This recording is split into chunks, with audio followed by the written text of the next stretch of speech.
আর্জেন্টিনার এই দলে অভিজ্ঞ ও বড় তারকাদের নেই কোনো কমতি, তবে মধ্যমণি সে লিওনেল মেসি।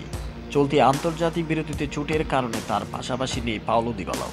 তারপরেও উরুগুয়ের বিপক্ষে জয় পেয়েছে তিনবারের বিশ্ব চ্যাম্পিয়নরা, যেখানে দারুণ এক গোল করে আলো কেড়েছেন তরুণ ফরোয়ার্ড তিয়াগো আলমাদা। জয় চাপিয়ে কোচ লিওনেল স্কালোনির কাছে তাই বড় হয়ে উঠেছে তাদের দল হিসেবে খেলার বিষয়টি। ম্যাচে আর্জেন্টিনা প্রায় নতুন চেহারার আক্রমণ বাক্যে কঠিন সময় দিয়েছে উরুগুয়ে। সেটা সামলে প্রথম থেকে একদম শেষ পর্যন্ত বারবার প্রেস করে গেছেন হুলিয়ান আলভারেজ। সাথে তরুণ আলমাদাও তৈরি করেন ভালো কিছু সুযোগ। শেষ পর্যন্ত বিরতির পর দুজনের মেলবন্ধনে গোলের দেখা পায় আর্জেন্টিনা।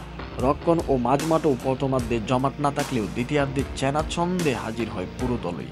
ম্যাচের পর তাই দল নিয়ে খুশির কথা জানালেন স্কালোনি। দলের হিসেবে সবসময় কিছু নামের চেয়ে বড়। সৌভাগ্যবশত আমরা এমন কিছু খেলোয়াড়কে নামিয়ে দিতে পারি যা দলের জন্য সমস্যা তৈরি করে না। আমাদের কয়েকজন খুব গুরুত্বপূর্ণ খেলোয়াড় অনুপস্থিত ছিল, তবে মাঠে নামার জন্য আমাদের দুর্দান্ত খেলোয়াড় প্রস্তুতও ছিল। নামের চেয়ে তাই দলই সবসময় বড়। এই ম্যাচে পার্থক্য গড়ে দেওয়া গোলটি করেছেন আলমাদা।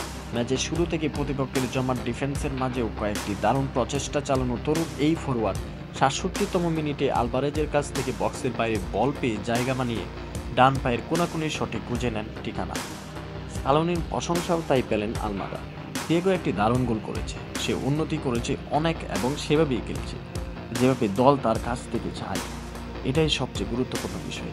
লাতিন আমেরিকার বাছাই পর্বের পয়েন্ট টেবিলে ১৩ ম্যাচে ২৮ পয়েন্ট নিয়ে শীর্ষে থাকা আর্জেন্টিনা পরের ম্যাচ খেলবে ব্রাজিলের বিপক্ষে, যারা সমান ম্যাচে ২১ পয়েন্ট নিয়ে আছে তিনি।